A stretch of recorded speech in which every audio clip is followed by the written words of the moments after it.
अपने पैसों को कई गुना तक कैसे बढ़ाएं। पैसा हमारी लाइफ में इतना इंपॉर्टेंट टूल आज बन चुका है कि पैसे के बिना हम अपनी लाइफ में सर्वाइव नहीं कर सकते। आज हमारे पास पैसा जितना भी है, पैसे की वजह से ही मोबाइल पे आज हम इस मीटिंग को देख पा रहे हैं। पैसा की वजह से ही ये मोबाइल मेरे पास भी है और आपके पास भी है, और बहुत सारे लोग इस लाइव सेशन को लैपटॉप पे देख पा रहे हैं, लैपटॉप पे देख पा रहे हैं, मोबाइल पे देख पा रहे हैं, उसमें डेटा रिचार्ज है। ये सब चीज़ें पैसों से ही पॉसिबल हुई हैं।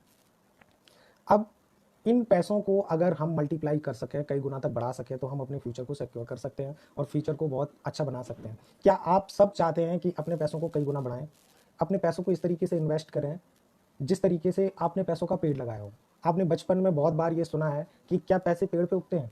पैसे पेड़ पे नहीं उगते हैं, इसको संभाल के यूज़ करना चाहिए, ये सब सुना है। और आज इस सेशन में हम डिस्कस करेंगे कि पैसों का पेड़ कैसे लगा सकते हैं, यानी लगातार इनकम का फ्लो हमारे पास लॉन्ग टर्म में कैसे आ सकता है, इसके बारे में डिस्कस करेंगे। हम सब चाहते हैं कि जितने व्यूअर यहाँ पे इस सेशन में आए हैं, हम सब को आगे फ्यूचर में पैसों की दिक्कत ना आए, और हमारे पास जितना भी पैसा का इनफ्लो आज है उसको हम आगे कंटिन्यू रख सकें और उसको मल्टीप्लाई कर सकें। यानी हम अपने पैसों को किस तरीके से इन्वेस्ट करें जो हमारे लिए वो पैसे भी काम कर सकें। ये सेशन शुरू करने से पहले आप लोगों को मैं एक कहानी सुनाना चाहूँगा। ये कहानी बहुत सारे लोगों ने सुनी होगी। एक राजा हुए, उनका नाम तो नहीं लेना चाहूँगा मैं। एक राजा हुए जो अपने आप प्रसिद्ध थे दान करने के मामले में। उनकी ख्याति चारों ओर प्रसिद्ध थी, वो बहुत दानवीर राजा थे। उनके द्वार से कभी भी कोई खाली हाथ नहीं गया।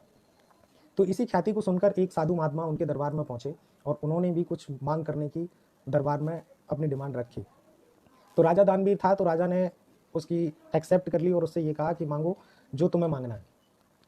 तो उस व्यक्ति ने ये कहा कि मुझे जो मांगना है वो आप दे पाएंगे? अगर आप 3 बार ये मुझे वचन दें कि हम जरूर देंगे, तभी मैं आपसे मांगूंगा। तो राजा ने कहा कि मेरा नाम चारों ओर इस बात में जाना जाता है कि मैं दानवीर हूँ और अपनी बात से कभी भी मुकर नहीं सकता। आपको जो मांगना है वो मांगिए। तो उस व्यक्ति ने कहा कि मुझे गेहूं के कुछ दाने चाहिए।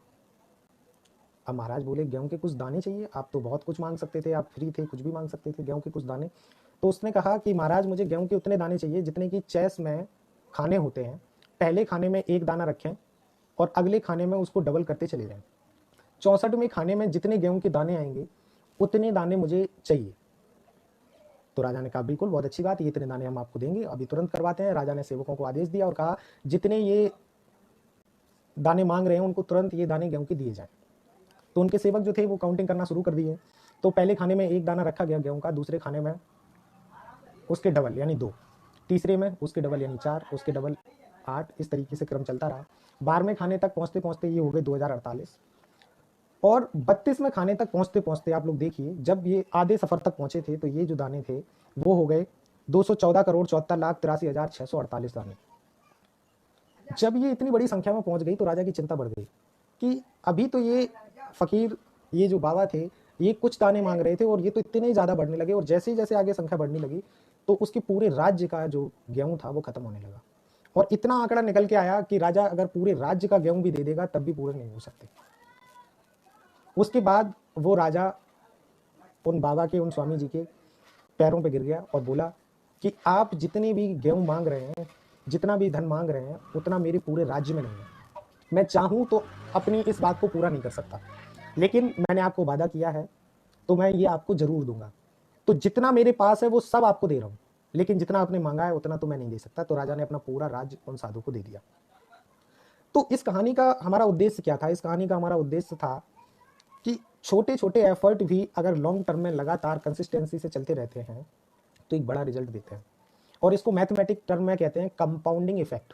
कंपाउंड इंटरेस्ट मैथमेटिक्स में आपने पढ़ा है। अगर आप अपने पैसों में कंपाउंड इफेक्ट, यानी उन पैसों को इतना मौका दें जिससे वो कंपाउंड हो सके, तो आप अपने पैसों को कई गुना बढ़ा सकते हैं। लेकिन शर्त यही है कि आप उनको लगातार लॉन्ग टर्म टाइम दें। इसके बाद लगातार कंसिस्टेंसी से जितना भी अमाउंट आप जमा करना चाह रहे हैं उतना जमा करते रहें। कंपाउंड इफेक्ट को आजकल की दुनिया में जितने भी अमीर इंसान हुए हैं वो सारे कंपाउंड इफेक्ट को समझते हैं और हर अपने बिजनेस में पैसों में कंपाउंडिंग की पावर का यूज करते हैं। तो आज अपना सेशन शुरू करते हैं और अपने सेशन में बात करते हैं कि पैसों को कई गुना कैसे बढ़ाएं। ये कहानी का उद्देश्य मेरा ये था कि आप सभी को कंपाउंड इफेक्ट का मतलब समझ में आना चाहिए, लॉन्ग टर्म की पावर समझ में आनी चाहिए, इसलिए मैंने ये कहानी सुनाई। अब बात करते हैं कि हम अपने पैसों को इन्वेस्ट कैसे कर सकते हैं।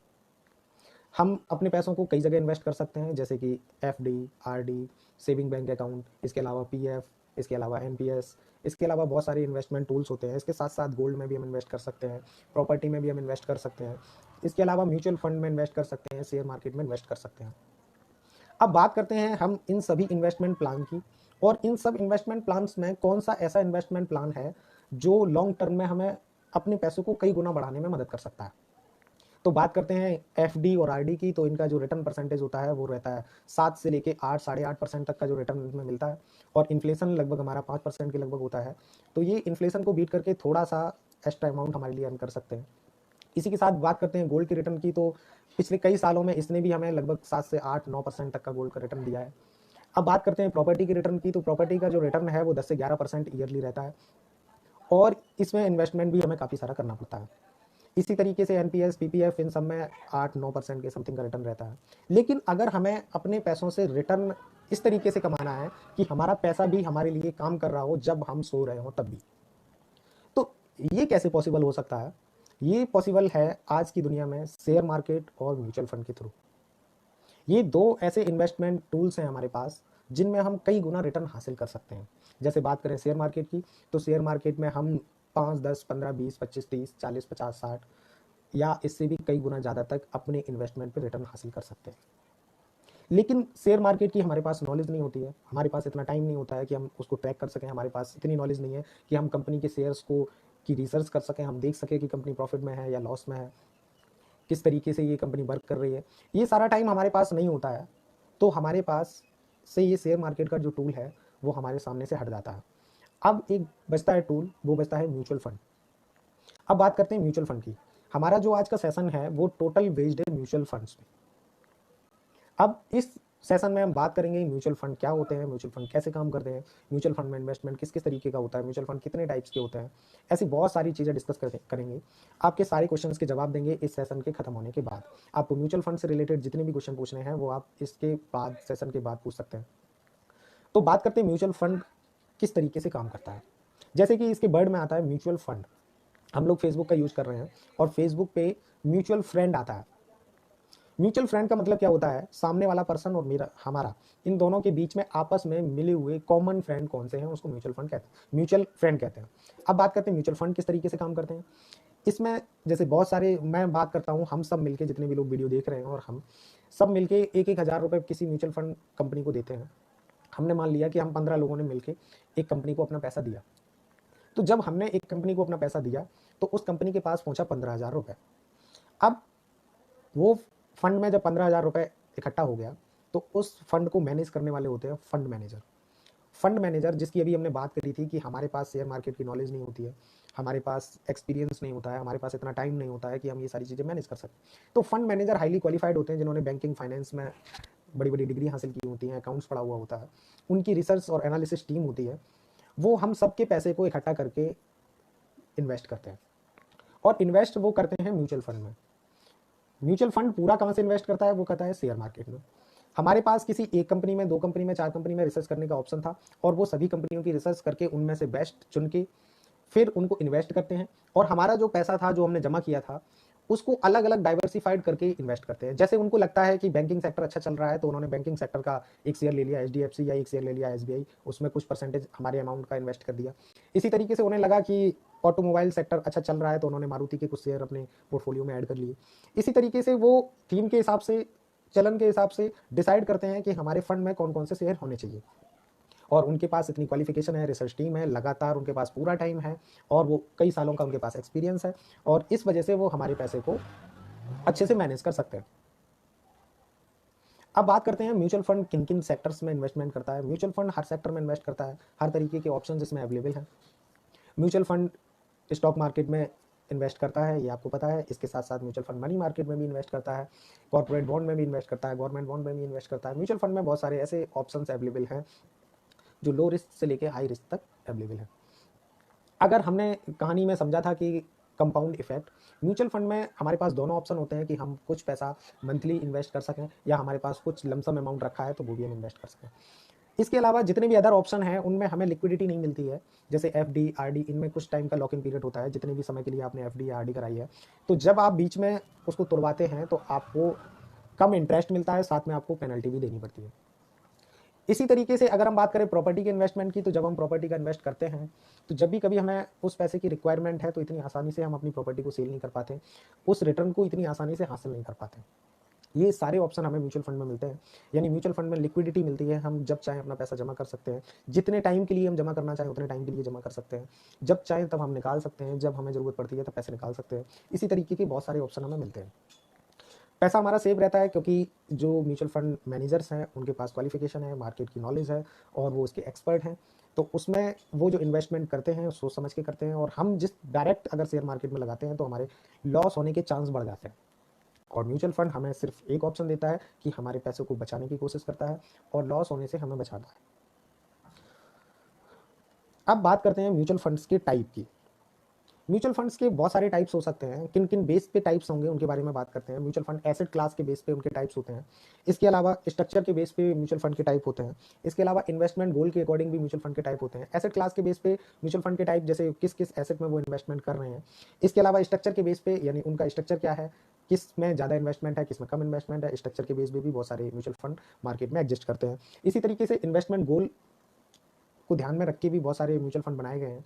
इन्वेस्टमेंट गोल हमारे क्या हैं, जैसे कि हम रिटायरमेंट की प्लानिंग कर रहे हैं, जैसे हम अर्ली रिटायरमेंट की प्लानिंग कर रहे हैं, जैसे हम आगे अपने बच्चों की एजुकेशन के लिए गोल बनाए हुए हैं। इस तरीके से बहुत सारे गोल ओरिएंटेड भी फंड होते हैं। अब बात करते हैं रिस्क फैक्टर के हिसाब से भी बहुत सारे फंड होते हैं कि इसमें लो रिस्क है, इसमें हाई रिस्क है, इसमें मीडियम रिस्क है। तो रिस्क एपेटाइट के हिसाब से भी बहुत सारे म्यूचुअल फंड मार्केट में एग्जिस्ट करते हैं। इसके अलावा मार्केट में एग्जिस्ट करते हैं स्पेशलाइज्ड फंड, यानी किसी एक स्पेशल थीम को फॉलो करते हैं स्पेशलाइज्ड फंड। तो इतने सारे ऑप्शंस हैं म्यूचुअल फंड्स में, और आज हम यहाँ पे डिस्कस करेंगे एसेट क्लास के बेस पर कौन कौन से म्यूचुअल फंड होते हैं, उनमें किस तरीके का रिस्क होता है, कितने समय तक उनमें इन्वेस्टमेंट हमें करना चाहिए। इन सब के बारे में हम इसमें डिस्कस करेंगे एसेट क्लास के बेस पे। तो एसेट क्लास की अगर हम बात करें तो हमारे पास तीन तरीके के फंड होते हैं एसेट क्लास में। एक होता है डेट फंड, एक होता है हाइब्रिड फंड, और एक होता है इक्विटी फंड। बात करते हैं डेट फंड की। तो डेट फंड जितने भी होते हैं वो सारे हमारा जो पैसा होता है उसको मनी मार्केट में इन्वेस्ट करते हैं। मनी मार्केट में इन्वेस्ट करने से ये आरडी एफडी से हमें थोड़ा बेहतर रिटर्न देते हैं और इनमें रिस्क भी बहुत कम होता है। अब बात करते हैं इक्विटी मार्केट की। इक्विटी मार्केट का जो भी स्टॉक, जो भी म्यूचुअल फंड होता है, वो सभी हमारे पैसे को शेयर मार्केट में इन्वेस्ट करते हैं। तो आपको पता है शेयर मार्केट में इन्वेस्ट करते हैं तो ये थोड़े से रिस्की होते हैं, यानी डेट फंड की तुलना में ये ज़्यादा रिस्की होते हैं। अब बात करते हैं हाइब्रिड फंड की। हाइब्रिड फंड इस तरीके के फंड होते हैं जिसमें डेट, हाइब्रिड नाम से आप समझ सकते हैं कि ये मिक्सचर है। तो जिसमें डेट फंड और इक्विटी फंड का मिक्सचर होता है, यानी कुछ पार्ट हमारा पैसा जो है वो डेट फंड में भी जाएगा, कुछ हमारा पैसा जो है वो इक्विटी फंड में भी जाएगा। इसका रेशियो अलग अलग हो सकता है, कभी कभी ये 60-40 होता है, यानी डेट फंड में 60-40 इक्विटी फंड में। कभी कभी ये इसका उल्टा भी हो सकता है, यानी डेट फंड में 40-60 इक्विटी फंड में। कभी कभी ये 50 भी होता है, ये फंड पर डिपेंड करता है। तो इन सब फंड्स को हमें आज समझना है। अगर आप अपनी रिस्क एपेटाइट को चेक करें और ये पता करें कि आप अपने पैसों पे कितनी रिस्क ले सकते हैं, क्या आपको फिक्स रिटर्न चाहिए, क्या आपको अपने पैसों को लूज़ नहीं करना है, क्या आप चाहते हैं कि हमें लगातार रिटर्न भी मिलता रहे, अच्छा रिटर्न भी मिले और पैसा भी लूज़ ना हो। तो इन सभी गोल्स के हिसाब से हमें फ़ंड को चुनना है। जैसे बात करते हैं हमारे गोल्स होते हैं, जैसे शॉर्ट टर्म गोल की बात करें, 1-1.5 साल 2 साल तक अगर हमें कुछ पैसा चाहिए तो हम जमा करके उस पर कुछ रिटर्न हासिल करना चाहते हैं, तो ये हमारा हो गया शॉर्ट टर्म गोल। अगर हम बात करते हैं 3 साल से 5 साल तक अगर हम अपने पैसों को इन्वेस्ट रखना चाहते हैं और हमें 3 से 5 साल के अंदर में हमें कोई ज़रूरत पड़ सकती है और वहाँ से हम अपने पैसों को निकालना चाहते हैं, तो ये होता है हमारा मिड टर्म गोल। अगर हम 5 साल से ज़्यादा, 7 साल 10 साल 15 साल 20 साल बाद अगर हमें किसी पैसे की ज़रूरत पड़ रही है और इतने लॉन्ग टर्म में अगर हमें अपने पैसों को इन्वेस्ट करना है, तो ये हमारे हो जाते हैं लॉन्ग टर्म गोल्स। अब बात करते हैं शॉर्ट टर्म में। तो शॉर्ट टर्म में हम अपने पैसे से रिस्क नहीं ले सकते। जैसे बात करें कि अभी कोरोना वायरस का सिचुएशन चल रहा है और इस वजह से शेयर मार्केट बिल्कुल डाउन हो चुके हैं और बहुत सारे लोगों के म्यूचुअल फंड और स्टॉक में 30%, 40%, किसी किसी को 50% तक का लॉस हुआ है उनके पोर्टफोलियो में। तो ये चीज़ें शॉर्ट टर्म में हो सकती हैं। तो मेरी सलाह यही रहेगी कि शॉर्ट टर्म में कभी भी आपको इक्विटी मार्केट में इन्वेस्ट नहीं करना चाहिए। शॉर्ट टर्म के लिए आपको डेट फंड चुनना चाहिए। अगर आपका टाइम होराइजन 1 साल 2 साल है, 1 साल 2 साल में भी अगर अच्छा रिटर्न आप चाहते हैं, 7 से लेकर 9% तक का रिटर्न जो एफडी आरडी में आपको मिलता है, लेकिन ये कम समय में आपको कम ही मिलता है और लॉक इन पीरियड भी होता है, लिक्विडिटी भी नहीं होती है। तो ये लिक्विडिटी हासिल करने के लिए, इतना रिटर्न हासिल करने के लिए आपको अपने पैसों का जो इन्वेस्टमेंट है वो इन्वेस्टमेंट आपको करना चाहिए डेट फंड में। अब बात करते हैं कि अगर आपके गोल हैं 3 से 5 साल में, यानी आपको पैसा चाहिए 3 से 5 साल में, तब भी आपको अपना जो इन्वेस्टमेंट है वो इक्विटी मार्केट में पूरा नहीं करना चाहिए, क्योंकि इतने कम समय में जो एवरेजिंग होती है इक्विटी की वो हासिल नहीं हो पाती है और कुछ लोगों को कम रिटर्न मिल पाता है। तो हम 3 से 5 साल के लिए रिकमेंड करेंगे हाइब्रिड फंड को। और हाइब्रिड फंड क्या है, इक्विटी का और डेट का मिक्सचर होता है। तो इसमें रिस्क जो होती है वो इक्विटी मार्केट की तुलना में कम होती है, डेट फंड की तुलना में थोड़ी ज़्यादा होती है। तो 3 से 5 साल का अगर हमारा गोल है तो हम रिकमेंड करेंगे कि आपको हाइब्रिड फंड में इन्वेस्टमेंट करना चाहिए। इसके अलावा अगर बात करते हैं लॉन्ग टर्म की, तो लॉन्ग टर्म में शेयर मार्केट, म्यूचुअल फंड हमेशा बहुत अच्छा रिटर्न बना के देते हैं, और ये रिटर्न हमें मिलता है इक्विटी फंड्स इसमें, क्योंकि ये सारे शेयर मार्केट से जुड़े हुए फंड होते हैं तो इनमें रिस्क भी होता है, लेकिन लॉन्ग टर्म में इनमें बिल्कुल भी रिस्क नहीं रहता है। और क्यों नहीं रहता है उसकी बात आप समझ लीजिए। मार्केट का ग्राफ ऊपर नीचे चलता चला जाता है, ऊपर नीचे चलता चला जाता है। जब आप मार्केट में सिस्टमेटिक इन्वेस्टमेंट करते हैं तो जब आप मार्केट ऊपर है तब भी आप परचेज कर रहे हैं, जब मार्केट नीचे आ रहा है तब भी आप परचेज कर रहे हैं, जब मार्केट और नीचे जा रहा है तब भी आप परचेज कर रहे हैं। और लगातार आप म्यूचुअल फंड में मार्केट ऊपर होता है तब भी परचेज करते हैं और मार्केट नीचे होता है तब भी परचेज करते हैं। तो लॉन्ग टर्म में एक एवरेजिंग बन जाती है। जैसे अगर इस तरीके के ग्राफ को ऊपर नीचे हम देखें और फिर एक सीधा ग्राफ बना दें तो एक एवरेज प्राइस बन के आता है, जिस वजह से लॉन्ग टर्म में हमें काफ़ी बेनिफिट मिलता है। अभी बात करें कि कोरोना वायरस की वजह से स्टॉक मार्केट क्रैश हो चुका है। बात करें हम निफ्टी की, निफ्टी और सेंसेक्स जो हमारी अर्थव्यवस्था के इंडिकेटर हैं, शेयर मार्केट के इंडिकेटर हैं, इससे पूरी भारत की अर्थव्यवस्था का पता लगाया जा सकता है। ये अभी कोरोना वायरस के कुछ टाइम पहले तक इसका जो हाई गया था वो 12,400 गया था, और कोरोना वायरस की इस सिचुएशन में वो लो जो है 12,400 से घट के निफ्टी 8,000 तक आ गया। उसके बाद फिर से रिकवर होना शुरू किया तो अभी 9,200 9,300 तक निफ्टी जा चुका है, वहां से रिकवरी शुरू हो गई है। तो यानी ऊपर से नीचे भी आता है, फिर नीचे से ऊपर भी जाता है। लेकिन अगर बात करें हम लॉन्ग टर्म की, लॉन्ग टर्म की बात करें, यानी निफ्टी 2001 का जाके अगर हम डेटा चेक करें तो 2001 में कई कई जगह निफ्टी 1,000 रुपए का था। यानी निफ्टी को अगर मैं परचेज करना था तो 2001 में ये 1,000 रुपए का था, और 2020 में कोरोना वायरस से पहले ये 12,400 तक गया। यानी अगर हम कैलकुलेट करना चाहें कि 2001 से लेकर 2020 तक टोटल 19 साल हो गए हैं, 19 साढ़े 19 साल के समय में कितना ज़्यादा रिटर्न इसने हमें दिया है। यानी अगर हमने 1,000 रुपये इन्वेस्टमेंट किए थे तो 19 साल बाद हमें 12,000 रिटर्न मिलेगा, यानी 12 गुना पैसा हो गया हमारा 19 साल में। क्या आप किसी ऐसे इन्वेस्टमेंट प्लान को बता सकते हैं जो आपको 17-18 साल में 12 गुना पैसा कर दे? इसी के साथ साथ सेंसेक्स की बात करें तो सेंसेक्स का कोरोना वायरस से पहले जो हाई था वो 42,400 के समथिंग का था, 42,200-300 के समथिंग का। और अभी जब कोरोना वायरस की ये सिचुएशन आई, पूरा लॉकडाउन चल रहा है और पूरे विश्व में इसकी त्रासदी चल रही है, तब ये घट के लगभग 25,600 तक गया, और फिर से वहाँ से रिकवरी होना शुरू हुई तो ये 30,800-900 के समथिंग अभी आज की डेट में चल रहा है।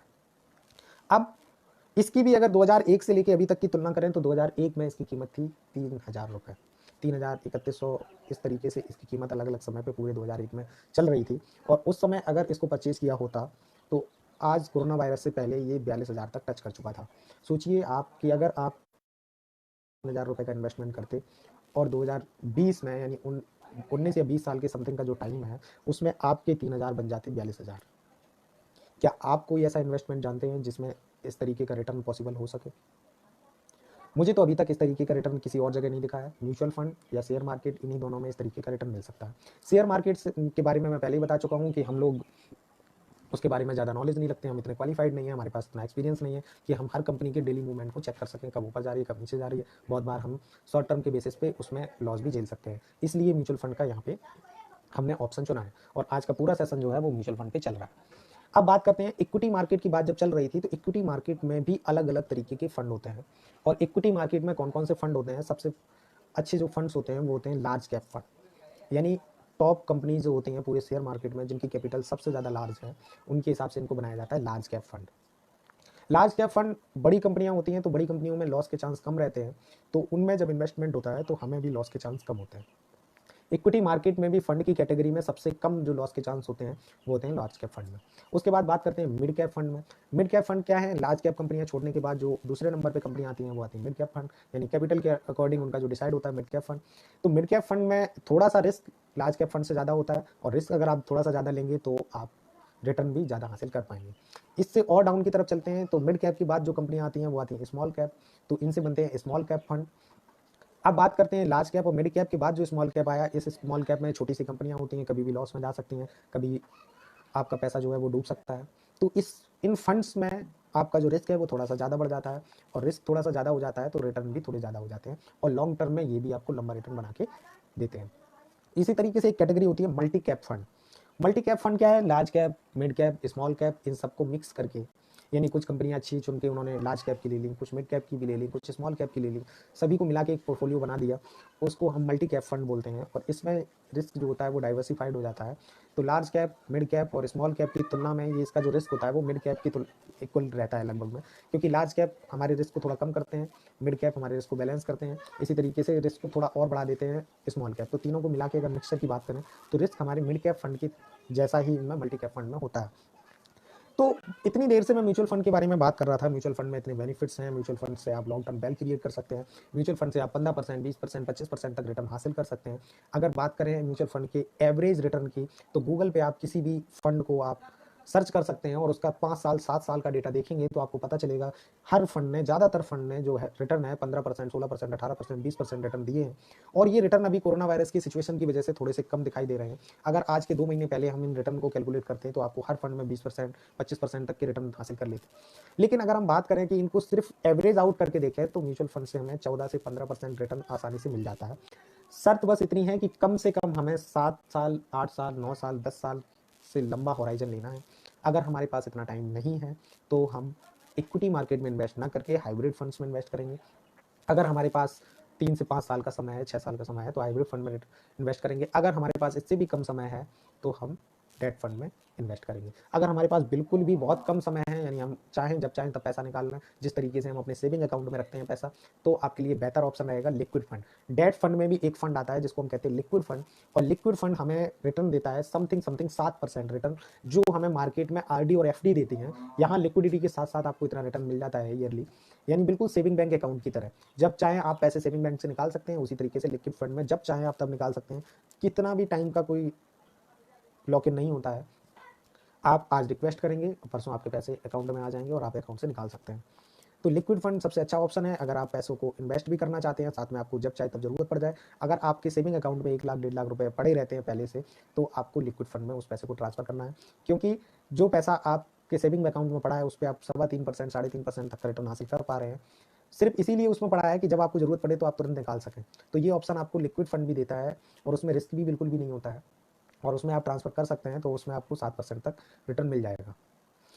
इतने सारे बेनिफिट्स की बात हमने म्यूचुअल फंड की कर ली, और बहुत सारे लोग बात कर रहे होंगे, सोच रहे होंगे कि म्यूचुअल फंड के इतने सारे बेनिफिट्स हैं, लेकिन अगर इतने ही बेनिफिट थे तो सभी लोग क्यों नहीं इसमें आ गए अभी तक।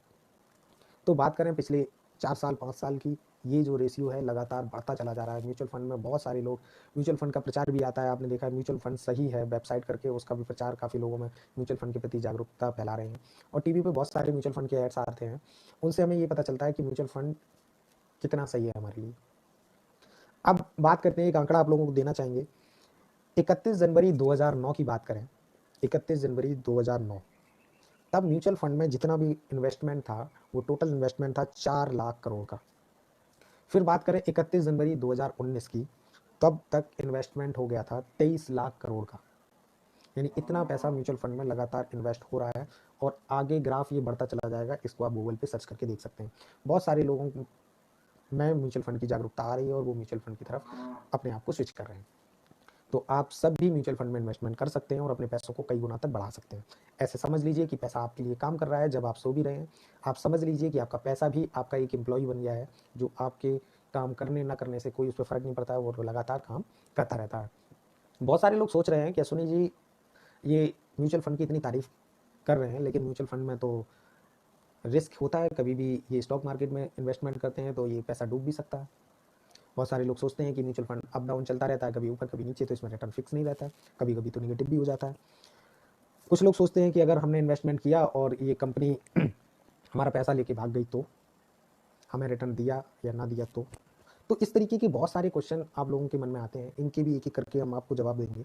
जैसे आपका पहला क्वेश्चन है कि म्यूचुअल फंड सेफ तो है ना, ये हमारा पैसा लेके भाग गए तो, या इन्होंने हमारा रिटर्न नहीं दिया। तो इनकी हम बात कर लें। म्यूचुअल फंड सेबी के अंडर में काम करते हैं। स्टॉक मार्केट और म्यूचुअल फंड को सेबी रेगुलेट करता है, सेबी देखता है, और सेबी के इतने टाइट गाइडलाइंस हैं कि इनमें कोई भी हेरा फेरी करना बिल्कुल भी सरल काम नहीं है किसी भी कंपनी के लिए। तो आप ये बिल्कुल भी ना सोचें कि आपका किसी भी म्यूचुअल फंड कंपनी में पैसा सेफ है या नहीं है। दूसरी बात, एक क्वेश्चन आता है कि ये मेरा पैसा लेके भाग गए तो तो इसकी बात करते हैं कि ये पैसा लेके क्यों नहीं भाग सकते, क्योंकि म्यूचुअल फंड एक ट्रस्ट की तरह काम करता है। मैंने पहले ही आपको बताया था कि एक म्यूचुअल फंड कंपनी, उसमें एक फंड होता है और उसमें बहुत सारे लोगों का पैसा लगा हुआ होता है। म्यूचुअल फंड मैनेजर का जो काम होता है वो होता है उस फंड को इन्वेस्ट करना और उससे ज़्यादा से ज़्यादा रिटर्न हासिल करना। फंड मैनेजर जिनके बारे में मैं पहले ही बता चुका हूँ, क्वालिफाइड होते हैं, एक्सपीरियंस्ड होते हैं, फाइनेंस, बैंकिंग, अकाउंटिंग, इन सब के बारे में पढ़ाई कर रखी होती है, इनकी पूरी टीम होती है, वो रिसर्च करके स्टॉक में इन्वेस्टमेंट करते हैं, तो उनके पास एक्सपीरियंस होता है। साथ में उनकी जो सैलरी होती है वो बहुत ज़्यादा हाई फाई होती है कि कई म्यूचुअल फंड मैनेजर जो होते हैं उनकी सैलरी 1 करोड़ मंथली से ज़्यादा भी होती है। ये सैलरी उनको अलग से नहीं दी जाती है, उनकी सैलरी उस फंड के परफॉर्मेंस से और उस फंड में से जो उनका रेशियो होता है वो दिया जाता है, और ये रेशियो 1% के लगभग में रहता है, 1 से 1.5%, कभी 1% से कम ये फीस जाती है उनकी, उससे उनकी सैलरी दी जाती है। और अगर ये आपको रिटर्न बना के नहीं देंगी तो इनको भी ये सैलरी नहीं मिल पाएगी। और इनकी सैलरी फिक्स नहीं होती है, इनकी सैलरी होती है डिपेंड इनके फंड के परफॉर्मेंस पे। अगर परफॉर्मेंस ऊपर जाता रहेगा तो इनकी सैलरी भी ऊपर बढ़ती रहेगी, अगर परफॉर्मेंस नीचे जाता रहेगा तो इनकी सैलरी भी नीचे आएगी। इसलिए इनको परफॉर्मेंस बढ़ाने पे पूरा ध्यान देना पड़ता है और लगातार परफॉर्मेंस को बढ़ाते रहते हैं। फिर बात करते हैं कि अगर इनको किसी भी हालत में अपनी कंपनी को बंद करना पड़ा तो इनकी कंपनी का खुद का कोई इन्वेस्टमेंट नहीं होता है, और ये सारा जो भी फंड मैनेज करते हैं ये सब हम लोगों के पैसों से मैनेज करते हैं, ये ट्रस्ट की तरह काम करता है। इनको जब भी कभी भी बंद करना होगा तो पहले इनको सभी इन्वेस्टर का पैसा वापस करना पड़ेगा, उसके बाद ही ये अपनी कंपनी को बंद कर सकते हैं, और ये भी सेबी की गाइडलाइन में आता है। इसलिए ये भी टेंशन हमारी बिल्कुल भी खत्म हो गई यहाँ पे कि ये हमारा पैसा लेके भाग सकते हैं और पैसा हमारा बिल्कुल सेफ है। अब बात करते हैं कि म्यूचुअल फंड में फिक्स रिटर्न नहीं होता। हाँ, बिल्कुल सही बात है, फिक्स रिटर्न नहीं होता है। और फिक्स रिटर्न क्यों नहीं होता है उसकी भी बात समझ लीजिए। जैसे अगर हम बैंक में आरडी एफडी करते हैं तो उस पर हमें फिक्स रिटर्न मिलता है, लेकिन जो पैसा हम बैंक को देते हैं, बैंक उस पैसे को अलग जगह पे इन्वेस्टमेंट करता है और हमारे पैसे से लोगों को लोन भी देता है, और उनसे 12, 15, 20% तक हमारे पैसों से कमाई करता है बैंक। उसके बाद हमें 7 से 8% फिक्स रिटर्न दे देता है और बाकी बचा हुआ बैंक का। यानी बैंक हमारे पैसों से कमाई करते हैं और ज़्यादातर कमाई का जो पोर्शन होता है वो खुद रखते हैं। जैसे अगर उन्होंने 20% कमाया, हमें तो उन्होंने फिक्स 7% दे दिया, 13% उनका हो गया। अगर उन्होंने 15% कमाया तो 7% हमारा और 8% उनका, बहुत ज़्यादा पार्ट वो अपना लेते हैं।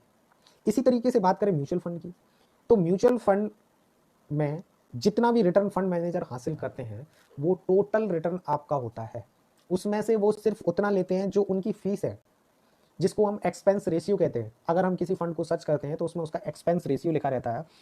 एक्सपेंस रेशियो 1%, 1.5% के लगभग, कभी कभी 1% से कम होता है। इतना परसेंटेज से वो फीस चार्ज करते हैं, बाकी टोटल पैसा जो है वो आपको मिलता है। यानी म्यूचुअल फंड में आपके ज़्यादा चांस है ज़्यादा कमान रिटर्न हासिल करने के बैंक की तुलना में। तो रिटर्न फिक्स नहीं होता, इसकी भी बिल्कुल चिंता आपको करनी नहीं है। लॉन्ग टर्म में अगर आप इन्वेस्टमेंट करते रहेंगे तो आपको एक अच्छा रिटर्न मिलेगा। एक क्वेश्चन आता है, कभी कभी रिटर्न नेगेटिव भी हो जाते हैं, रिटर्न आते ही नहीं है कभी कभी पूरे पूरे साल, तो उसकी भी बात करते हैं। जैसा कि अभी कोरोना वायरस का समय चल रहा है, लोगों का इन्वेस्टमेंट जो है वो 20%, 25%, 30% तक कम हो गया है, नेगेटिव में हो गया है, रेड हो गया है। तो इस समय भी आपको डरना नहीं है। क्यों नहीं डरना है कि आप जब ऊपर मार्केट बढ़ रहा था तब भी आप परचेज कर रहे थे, जब नीचे आ गया तब भी आप परचेज कर रहे हैं, तो इससे आपका और लॉन्ग टर्म में अच्छी एवरेजिंग होगी। अगर आप 5-10 सालों का इतिहास देखें तो एक ना एक समय ऐसा आता है जब मार्केट में थोड़ा सा डाउनफॉल आता है और बड़ा डाउन होता है, लोगों के इन्वेस्टमेंट जो होते हैं वो नेगेटिव में दिखने लगते हैं। लेकिन अगर हमारा इन्वेस्टमेंट नेगेटिव सिचुएशन को नहीं देखेगा तो वो ज़्यादा ग्रो भी नहीं कर पाएगा, क्योंकि जब चीज़ें हमें सस्ती मिलती हैं, जैसे आज की बात करें, बड़े बड़े शेयर्स काफ़ी डाउन हो गए, 30%, 40%, 50%, और आज की तो डेट में अगर हम कोई शेयर खरीदते हैं तो लॉन्ग टर्म में हमें ज़्यादा बेनिफिट दे सकता है। तो कभी कभी नेगेटिव रिटर्न भी आते हैं, तब भी हमें अपने इन्वेस्टमेंट को कंटिन्यू रखना होता है। अब बात करते हैं, म्यूचुअल फंड शेयर मार्केट में इन्वेस्ट करते हैं तो इसमें रिस्क ज़्यादा होता है, तो इसमें हमें इन्वेस्टमेंट नहीं करना है, इस तरीके के लोगों के क्वेश्चन आते हैं। तो इसकी बात करें कि म्यूचुअल फंड अगर सिर्फ शेयर मार्केट में ही इन्वेस्टमेंट करते तो म्यूचुअल फंड इनका नाम क्यों रखा जाता? इनको भी शेयर मार्केट कह देते, जैसा शेयर मार्केट वैसा ही ये म्यूचुअल फंड इनका नाम इसलिए रखा है क्योंकि ये शेयर मार्केट से अलग है। म्यूचुअल फंड सिर्फ अकेले शेयर मार्केट में इन्वेस्टमेंट नहीं करते हैं। अगर आप सिर्फ अकेले इक्विटी मार्केट में अपना इन्वेस्टमेंट करना चाहते हैं तो म्यूचुअल फंड के थ्रू हो सकता है, लेकिन mutual fund government bond, corporate bond, money market, इसके अलावा गोल्ड ईटीएफ, इसके अलावा इक्विटी फंड, सभी में इन्वेस्ट करते हैं और सभी का रिस्क प्रोफाइल अलग अलग होता है। अगर आपको म्यूचुअल फंड पे बिलीव नहीं है तो आप लिक्विड फंड से स्टार्ट कर सकते हैं, जो बिल्कुल सेविंग अकाउंट की तरह काम करता है और आपको 7% तक का रिटर्न दे सकता है। तो बिना रिस्क के लिक्विड फंड से शुरुआत करिए, उसके बाद कुछ समय बाद आपका थोड़ा सा विश्वास बढ़ेगा म्यूचुअल फंड से, तो आप डेट फंड में इन्वेस्टमेंट करना शुरू करिए 1 से 2 साल के टाइम होराइजन के लिए। उसमें थोड़ा सा लिक्विड फंड की तुलना में रिस्क थोड़ा ज़्यादा होता है, लेकिन ना के बराबर होता है डेट फंड में रिस्क, वहाँ इन्वेस्ट करिए। जब आपका थोड़ा सा बिलीव बढ़ना शुरू हो तो आप हाइब्रिड फंड में इन्वेस्ट करिए, जिसमें कुछ इक्विटी मार्केट का भी होता है, कुछ मनी मार्केट का भी पार्ट होता है। हाइब्रिड फंड में आप इन्वेस्टमेंट करिए। उसके बाद जब आपका बिलीव बढ़ जाएगा तो आप इक्विटी मार्केट में भी इन्वेस्ट कर सकते हैं, लॉन्ग टर्म में पैसा बना सकते हैं। तो अब इस पूरी मीटिंग को कंक्लूड करते हैं कि आज की दुनिया में सबसे ज़्यादा यूज़र फ्रेंडली इन्वेस्टमेंट जो है वो म्यूचुअल फंड है। कस्टमर की सुविधाओं को ध्यान में रखता है। जब चाहो तब निकाल लो, जब चाहो तब इन्वेस्ट कर दो, जितने समय के लिए चाहो उतने समय के लिए इन्वेस्ट कर दो, जिस कैटेगरी में चाहो उस कैटेगरी में इन्वेस्ट कर दो, लिक्विड में, डेट में, हाइब्रिड में, सेक्टोरियल में, रिटायरमेंट में, लार्ज कैप में, हर तरीके के गोल के लिए आपके सुटेबल म्यूचुअल फंड हैं। तो सबसे अच्छा जो इन्वेस्टमेंट आज के ज़माने में मुझे लगता है वो है म्यूचुअल फंड, और इसके बारे में आप गूगल पे, यूट्यूब पे और कई जगह भी पढ़ सकते हैं। सभी को आज के ज़माने में सबसे अच्छा इन्वेस्टमेंट जो लगता है वो है म्यूचुअल फंड। तो मेरी सलाह आपको भी ये रहेगी कि म्यूचुअल फंड में आप इन्वेस्टमेंट करिए और अपने पैसे को कई गुना बढ़ाइए। इसके साथ साथ आपके जो डाउट्स थे उनको भी मैंने अपनी तरफ से क्लियर करने की कोशिश करी है। आपकी तरफ से मैंने कुछ क्वेश्चन यहाँ तैयार किए थे, उनके आंसर देने की कोशिश की है। अब इस मीटिंग को क्लोज करते हैं और आप सभी के क्वेश्चंस लेते हैं कि आपको म्यूचुअल फंड और इस हमारे सेशन से रिलेटेड अगर आपको कोई भी क्वेश्चन पूछना है तो लाइव आप चैट में लिख के हमसे पूछ सकते हैं। इसके अलावा बात करें mutual fund, insurance, car insurance, bike insurance, health insurance, term insurance, life insurance, mutual fund, इन सब से रिलेटेड आपको कोई भी इन्वेस्टमेंट करना है तो आप मुझे फ़ोन करिए। आप घर बैठे ऑनलाइन मेरी सहायता से इन्वेस्टमेंट कर सकते हैं, आपको कहीं भी जाने की ज़रूरत नहीं है। इस लॉकडाउन के पीरियड में अगर आपकी बाइक का, कार का इंश्योरेंस खत्म हो गया है तो आप मुझे कॉल करिए। मेरा व्हाट्सएप नंबर 9259969791। एक बार दोबारा से रिपीट कर देता हूँ, मेरा व्हाट्सएप नंबर 9259969791। आप इंश्योरेंस और म्यूचुअल फंड्स रिलेटेड किसी भी तरीके की आपको फाइनेंशियल प्लानिंग करनी है, कोई भी प्लान लेना है तो आप मुझे व्हाट्सएप कर सकते हैं, फेसबुक पे मुझे कॉन्टैक्ट कर सकते हैं। घर बैठे आपको car insurance, bike insurance, health insurance, term insurance, life insurance, mutual fund, किसी भी तरीके के liquid fund, hybrid fund, debt fund, equity fund, retirement fund, हर तरीके की प्लानिंग मैं करवा सकता हूँ आपकी। मैं एक म्यूचुअल फंड और इंश्योरेंस एडवाइज़र हूँ और आप सब मुझसे अपने इन्वेस्टमेंट से रिलेटेड डिस्कस कर सकते हैं। इसके अलावा जो भी मीटिंग मैंने यहाँ पे की है उससे रिलेटेड आपको कोई भी क्वेश्चन है तो लाइव पूछ सकते हैं, उसको सॉल्व करेंगे, उसके बाद इस मीटिंग को क्लोज करेंगे।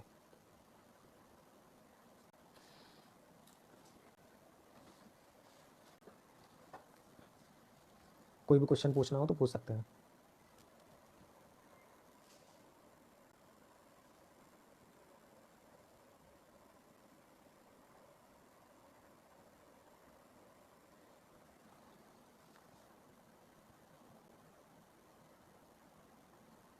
म्यूचुअल फंड रिलेटेड जो मैंने अभी पूरा सेशन किया है, इस सेशन से रिलेटेड अगर आपको कोई भी क्वेश्चन पूछना है तो आप पूछ सकते हैं, कमेंट कर सकते हैं। मेरा अश्वनी तिवारी नाम से जो पेज है उसको भी आप लाइक कर लीजिए, वहाँ पे भी मैं कई वीडियोस डालता रहता हूँ, अपडेट्स करता रहता हूँ, उसको लाइक कर लीजिए।